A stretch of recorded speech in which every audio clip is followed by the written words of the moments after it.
Hei, nyt kun tultiin tänne parturiin, niin otetaanpas tämmönen ennen jälkeen video. Katsokaa miten on nätti.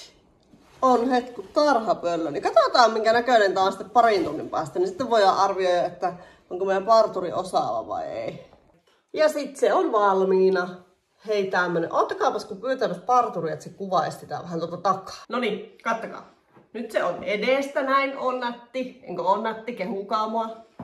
Sitten takaa.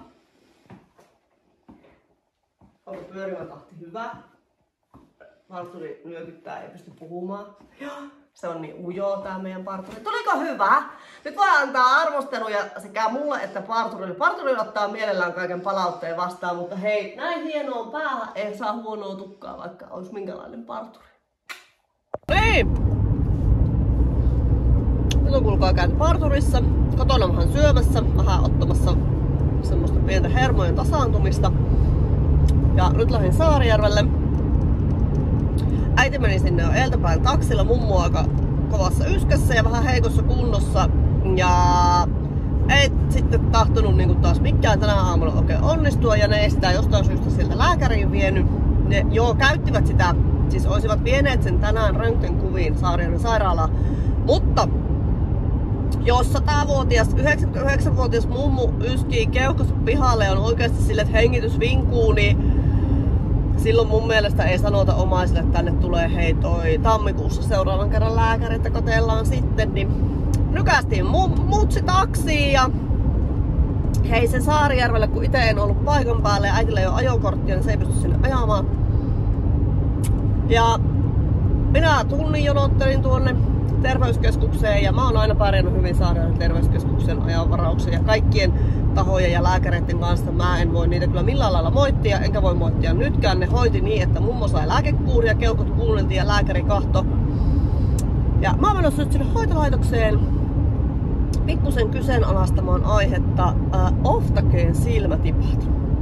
Meidän mummolla on tosi kuivat silmät ja lääkäri on määrännyt sille joku vuosi sitten Oftaceen noita kosteutustippoja. Ja siellä on yksi sellainen hoitaja, joka on resonoinut varmaan mummun kanssa hyvin pitkälti koko ajan sille, että kemiat ei kohtaa. Hän on mieshoitaja, ei siinä mitään. Ja mulla otti kanssa heti, tuli sen kanssa semmonen pieni klikki, että nyt ei ihan toimi. Ja hän ei ole nyt 2 päivään suostunut laittaa meidän mummolle niitä silmätippoja. Ja sen silmiä särkee, kun on niin kuivat ja niihin sattuu. Niin minä päätin, että tämä tilanne vaatii Sannan ihan henkilökohtaisen käynnin siellä ja minä haluan tietää, minulle pitää pystyä perustelemaan, minkä takia hän ei niitä tippoja saa. Koska hänen hoidostaan maksetaan äärettömän hyvä hinta. Hänelle on niitä määrätty, minä olen niitä henkilökohtaisesti hänelle sinne viety ja jos hänen silmänsä ovat kipeät ja kuivat, niin pitää olla muuten tosi hyvä syy nyt, kun minä menen sinne kertoa, että minkä takia niitä tippoja ei ole sille annettu. Ja toinen asia on se, että mä vein sinne hunajaa ja yrttejä sisältävää yskänlääkettä apteekista sunnuntaina kuumeessa ajoin 2 pulloa. Niin mulle pitää myös kertoa, että minkä takia sitä ei anneta sille, kun se oikeasti yskii niin, että meinaa henki lähtee. Niin joku klikkaa. Ja mä ymmärrän, että se mummu on hankala ja mä ymmärrän, että se riskaa ja mä ymmärrän, että sitä on hirveän hankala muuten hoitaa hei oikealla lailla. Mut silti he on siellä töissä ja se on heidän kutsumusammatti. Ja heidän tehtävä on hoitaa sitä mummua ja laittaa niitä silmätippoja. Niin nyt muuten katsotaan sitten, että mikä on se ongelma, että niitä ei voi hoitaa. Mua suunnattomasti ärsyttää tuommoinen, että niinku, miksi pitää olla ilkeä? Vois sanoa, että olet raivostuttava mummu ja en pärjää sun kanssa ja kukaan osaa sua sun mieliksi hoitaa, mutta laittaa silti ne silmätipat, et voi jättää toista niin sanotusti sinne kipeiden asioiden kanssa. Niin kuin ne silmät, ne on varmaan tosi kipeät ja niitä hankaa niin kuin siellä olisi hiekkaa. Niin ei voi laittaa niitä tippoja, niin nyt laitetaan tippoja tästä lähtien, kun minä siellä käyn. Ja mähän on sitten muuten omaisena hei ihan sen verran ja ylipäätään äitinä ja avopuolisona ja tyttärenä ja ystävänä, niin mä oon hirveen ärsyttävä, jos mä tiedän, että mun lähipiiriä laiminlyödään, niin mä oon enemmän kuin leijona emo. Mä pidän kyllä puolia. Niin kuin koulussakin oli tilanne, että mun toisesta lapsesta sanoi, että se on hakannut yhden toisen tytön. Mä ajattelin, no ihan mahtavaa. Ja en minä epäile sitä, etteikö se olisi niin voinut tehdäkin. Kyllä, mutta se, että jos tyttö sanoo, että en oo, aika jolloin se olisi tapahtunut, oli semmonen, että se ei olisi ollut millään lailla mahdollista. Minä olin ensinnäkin sen päivän koulussa siellä, ja sitten tyttö lähti isänsä kanssa Mikkeliin silloin, niin että mä sanoin sille opettajalle, että missään nimessä en halua nyt sitä, että kehuskelen tai puolustelen omiani, mutta näinkin vakavassa syytöksessä pitäisi olla sitten todisteita, niin eihän niitä nyt sitten ollut. Niin tavallaan se, että en mä myöskään ole niin sillä, että minun lapset on enkeleitä tai minun mummo on helppohoitoinen tai minulla on maailman rakastettavin aviomies kaikkien mielestä. En, mutta semmonen joutavan päiväinen, tiedättekö, simputtaminen ja ärsyttäminen ja semmonen niin kuin ihan joutavan päiväinen läyhääminen, niin se on ihan turhaa. Niin kuin, sen takia mä oonkin varmaan tämmönen persoona, joka jakaa ihan hirveästi mielipiteitä, kun mä en ymmärrä sitä, että lässytetään toisten asioista ympäriinsä. Jos on jotakin asiaa, niin kysyis. Tai jos jollakin on, tiedättekö, pirullinen tai viitsimäinen naama, niin sanois, että sun naama ärsyttää mua. Tai jotakin. Mutta silti, jos on joku asia, mikä sun pitää hoitaa, tai tulla jonkun tietyn ihmisen kanssa tietyllä lailla toimeen, niin se pitää pystyä tekemään, vaikka se toinen ärsyttäisi kuinka paljon. Ystävä ei tarvii olla, eikä tarvii ihan umpimahkaa tykätä, mutta kyllähän jonkunlainen roti täytyy olla. Ja minä olen meillä se, joka pitää aina kaikkien puolet ja selvittää kaikki asiat, niin minä menen nyt selvittämään silmätippa-asioita. Mutta jotta ei tämä nyt olisi ihan tämmöstä paatosta ja papaatusta ja joutavan päivästä jökötystä, niin mä sain tänään joululahjan. Avataan se porukalla tänään. Tää päivä menee kans täällä nyt, mä käyn ostaa vähän joulukaloja ja isännälle joululahjan hakemassa ja ihan tämmöstä. Niin huomenna mulla on sitten työpäivä, niin tääkin päivä meni nyt ihan vaan vähän tästä ajelesta, kun tuli muuttujia, mutta ei se mitään haittaa. Saadaan näitä asioita näinkin hoitoon, mutta mä kerron miten silmätippa-asia eteni, kun mä pääsen käymään siellä mummon luona. Ja anteeksi, jos täällä tilaajissa on nyt lähihoitajia tai katsojissa, jotka sanoo, mä ymmärrän sen, mä itekin lähäri, että se on raskasta se työ. Ja mä en missään nimessä halua yleistää tätä, mutta on tiettyjä asioita, mitä mä en ymmärrä sieltä hoitopuolelta. Ja mä en käsitä, että jos aikaa siihen menee 25 sekuntia ja se helpottaa sen mummon oloa, niin miksei niitä tippoja voi laittaa. Sen mä haluan selvittää nyt, kun mä sinne menen. Ja oikeasti arvostan suuresti vanhustenhoitajia, kaikkia lastenhoitajia, opettajia ja semmoisia. Musta ei olisi sinne ikinä. Ja senkin mä tiedän ja pystyn myöntämään. Vaikka pystyisin ne kaikki hoitamaan ja tekemään, niin mä en saisi siitä, se ahistaisi mua se työ varmaan niin paljon, että se ei olisi vaan mun juttu. Mä tykkäisin ennemmin tehdä jotain muuta hoitopuolen hommaa, mutta musta ei olisi ehkä päiväkotiin eikä vanhojen kotiin. Niin mutta katsotaan, miten meidän tippojen käy. Täällä on 7,5 sitä pakkasta tänne ihme ussakka keliin, mutta hei, pysytään taajuudella. Hei, tämmönen välipala-vinkki. Jossakin näin joku oli tehnyt tämmösiä omena, kanelin, rahka-ohukaisia, atrian paistanut. Ostin, koska haluan nyt testata kaikkea uutta, niin oli oikeasti tosi hyviä. Paistoin pannussa vähän aikaa. Meidän Jallukin tykkäsi niistä, eikö ollutkin Jallu tosi hyviä? Oli. Ja sit siihen päälle, hei, omenahilloa ja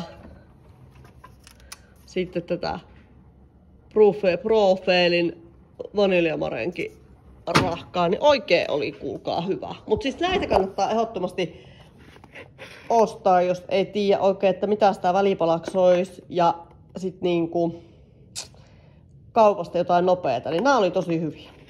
Vahva suositus näillä. Ja sit katsoin, niin tässä on ihan hyvä ravintosisältökin, niin nämä on oikein hyviä. 100 grammasta 78 kaloria, hiilihydraattia 25 grammaa ja proteiinia 9. Sokereita vaan 6,1. Okei, jeppis. No niin. Nyt ollaan päivässä taas siinä pisteessä, että silmätippa-asiat on hoidettu. Mulla on kaikki hyvin, lääkekuuri saatu. Yskä rupeaa kuulkaa helpottaa ja nyt on kaikki väärin ymmärrykset siellä hoitokodissa suurin piirtein sillä tasolla, että nyt ei pitäisi enää tulla. Mä lupasin teille, että mä näytän mitä mun ensimmäisessä joululahjassa on, minkä mä tänään sain. Ja nämä on kaikki sellaisia juttuja, mitkä tulee käyttöön. Mistä ei jää, tiedättekö, mitään semmoista tavallaan nurkkiin pyörimään mitään, vaan ne on kaikki tarpeellisia. Ihan ekana vaaleita glögiä. Tämä lahjanantaja tiesi, että minä todella tykkään vaaleasta glögistä. Toisena, kattokaa mitä ei ole hetkeen ollut. Salted karamelli makusiirappia. Tätä saadaan kuule smoothien sekaan ja kahvia ja kaikkea. Ja mä tiedän, että tää on myös meidän Emmin suosikkia. Tosi hyvä. No hei. Sitten sellainen asia, mistä on ollut paljon puhetta näillä videoillakin, että ne on mulla tosi huono. Kattokaa miten päheet pullasudit. Ne oli oikeesti, mä en oo edes kuullut tällaisesta kauppaketjusta, mikä näitä möi. Mutta en nyt enää edes muista sitä, mikä se oli. Se oli joku uusi Seinäjoelle tullut kuitenkin semmoinen. Seinäjoelle pitäisikin lähteä käymään. Mä oon asunut Seinäjoella aikana 4 vuotta ja voi että mä sitten tykkään siitä paikasta. Että jos mä joskus muuttuisin johonkin kaupunkiin, mä muuttuisin ihan ehdottomasti Seinäjoelle. Niin 2 pullosta. Sitten mä sain tällaisen pehmeä toffee piparkakku tämmösen karkin. Tän mä nautin, tää on niinku mun. Mutta katsokaa, kaikista viimeisimpänä ja ihanimpana on tällaiset joulusukat, jotka laitetaan nyt heti jalkaan. Paitsi me tarvitaan sakset. Paitsi että meillä ei ole täällä saksia. Voi lapset rakkaat, on vienyt mun sakset. Mulla on haettava sakset otka. On tällaiset ihanat porosukat. Laitetaan ne jalkaan. Meidän sukat onkin johonkin mennyt hukkaan. Mä en ymmärrä missä meidän sukat kaikki on. Oho, kattokaa miten näti. Mä näytän kohta teille paremmin. Ihanat. Onpas hyvät.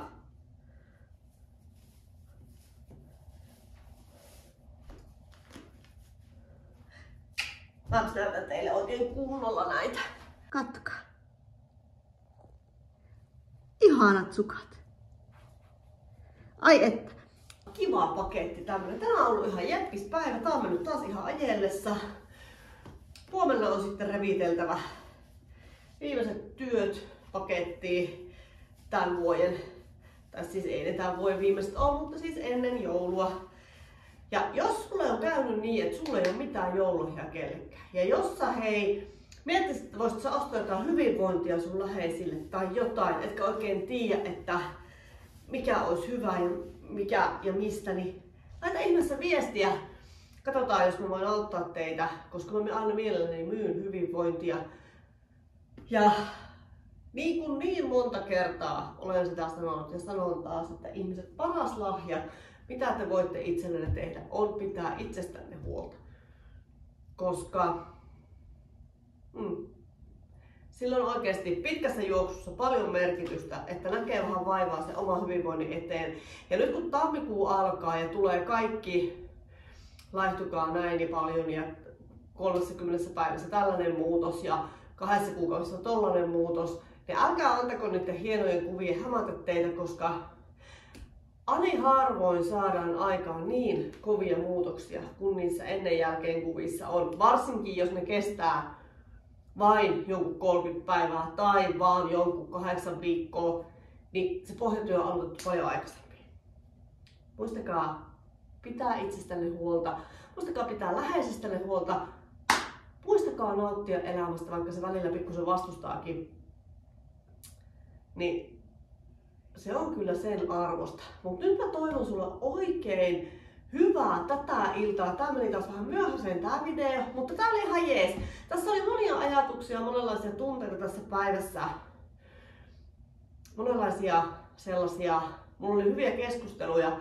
Ensin aamupäivä, kun olin siellä parturissa, mulla on ihan maailman paras parturi. Sitten hän on myös minun serkku, niin sen takia se on niin hyvä. Ja sen takia mä sitä niin kauheasti tykkään, kun se on ehkä sellainen ihminen, joka oikeasti sit aina sanoo ihan sille, että Sanna hei, nyt taas mennään vähän sieltä ja täältä ja noin ja näin. Tykkään siitä tyylistä, tykkään hänestä tosi paljon. Siellä oli hyviä keskusteluja. No sitten oli se mummon homma, vähän latisti sitä yhtä vaiheesta päivää. Sekin saatiin selvitettyä. Siitäkin tuli hyvää mieli. Sitten näin vielä meidän Emmiä tuolla kaupassa, kun se isänsä luo jäi, niin oli kiva sitä vähän siinä silitellä ja haliskella. Ja nyt on joulukalat ja nyt on kaikki. Huomenna tehdään vielä töitä ja sitten aletaan jouluviettoa. Mä toivon sulle oikeasti hyvää päivää. Ei mitään päivää kuin iltaa. Hyvää iltaa, loppuiltaa ja kiitos kaikista niistä kommenteista, mitä tuli siihen eiliseen videoon siihen, että minkälainen teidän jouluaatto on, niin ne tuli tosi hyvä mieli niistä. Muista aina tykätä, muista tilata ja muista kertoa näistä kavereille, koska olisi kiva tehdä tätä YouTubea tosi paljon ensi vuonnakin. Ja ensi vuonna on luosta kaikkea kivaa, koska aletaan tekemään kaikkia vähän erilaisia juttuja. Nyt aletaan nukkua.